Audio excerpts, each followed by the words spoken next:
ব্যাস আসাজন ফুয়াদ, সেই বিকাশটা, বাংলা ভাষার বিকাশটা কিভাবে হবে যদি আমরা বহুত্ববাদ না রাখি, যদি আমরা ইনক্লুসিভ না রাখি, আমাদের ভাষার মধ্যে যে শব্দগুলো অলরেডি আছে, যেমন আমরা জিন্দাবাদ কথাটা সবসময় বলছি, ইনকিলাব শব্দটাও আছে, যেমন আপনারা সবাই বললেন এটা, কিন্তু জোর করে চাপিয়ে দেওয়া সেইটা তো আসলে উচিত হবে না। এবং আমরা এই যে রিয়াকশনের পলিটিক্সের কথাটা আমি বললাম, যে কলকাতা কেন্দ্রিক বাংলাকে আমরা বাংলার নিকাশ করব বলে এখন উর্দু বা ফার্সি জোর করে সেটার প্রবণতা, সেটাই সামনে আনতে হবে, আজাদি, ইনকিলাব সবসময় এইগুলোই ব্যবহার করতে হবে।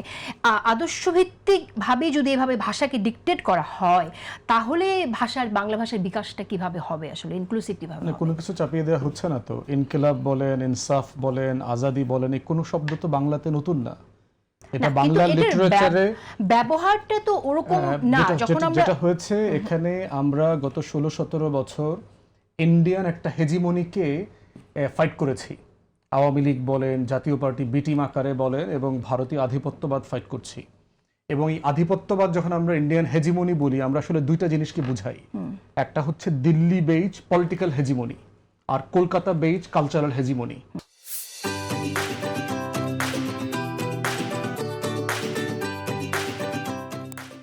তাহলে আমি যখন দিল্লির আধিপত্যবাদের বিরুদ্ধে আমার স্বাধীনতা সার্বভৌমত্বের লড়াইটা জারি রাখতে চাই, আমি বলবার চেষ্টা করছি যে আমার নির্বাচনে আপনি ইন্টারফেয়ার করবেন না, আমার গণতন্ত্র, আমার ভোটে আপনি ইন্টারফেয়ার করবেন না, সেখানে যে ক্ষমতায় আসুক। আবার কালচারালি বলছি যে আমার নিজস্ব নাটক, সিনেমা, গল্প, কবিতা, সাহিত্য হতে হবে।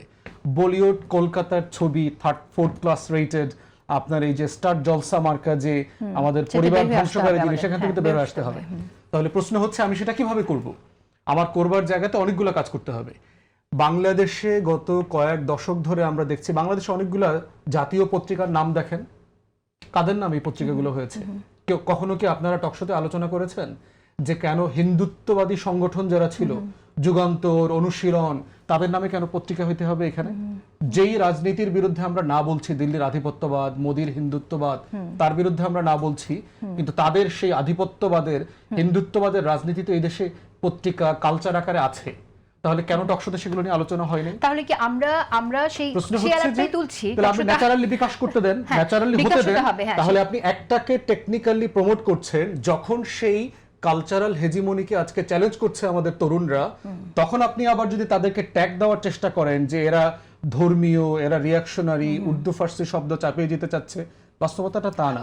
আমার ঐতিহাসিক বাস্তবতার ভিতরে আমাদের মায়েদের জবানে গত শত বছরে এই শব্দগুলো ছিল। গ্রামে গঞ্জে গেলে দেখবেন তারা ইনসাফ, আজাদি বোঝে। গ্রামের অল্প শিক্ষিত মানুষটা বোঝে। কলকাতা কেন্দ্রিক যে সাংস্কৃতিক হেজিমনি, সেটাকে ফাইট করার জন্য তাহলে আমার উর্দু শব্দের ব্যবহার না, উর্দু শব্দের না, আমার শব্দ, উর্দু শব্দ, ওটাই আমার শব্দ। তাহলে লীগ, আওয়ামী লীগ, এই লীগ শব্দটাকে আপনার কোন দিন ইংলিশ শব্দ মনে হয়েছে? আওয়ামী শব্দটাকে কোন দিন আপনার উর্দু ফার্সি মনে হয়েছে?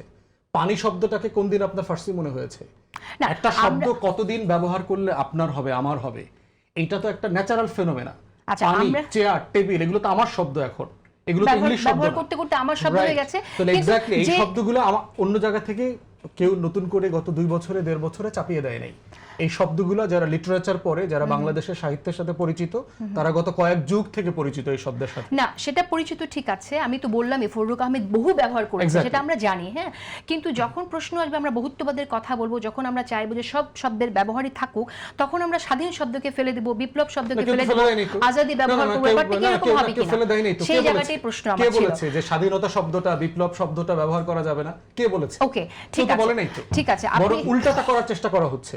বাংলাদেশে প্রো ইন্ডিয়ান কালচারাল হেজিমনিক যে ফোর্স, তারা বলবার চেষ্টা করছে যে এই শব্দগুলো গত 6 মাস 1 বছরে নতুন করে আমার ভাষা সম্ভারে আসছে। বাস্তবতাটা তা না। আমরা যারা সাহিত্য পড়েছি, ন্যূনতম লেখাপড়া জানা ছেলে বহু বছর ধরে এই শব্দের সাথে আমরা পরিচিত। যেটা হয়েছে, একটা দিল্লির আধিপত্যবাদের বিরুদ্ধে এখানে একটা গণ অভ্যুত্থান হয়েছে, সাডেনলি মনে হচ্ছে এই শব্দগুলো কানে লাগতেছে।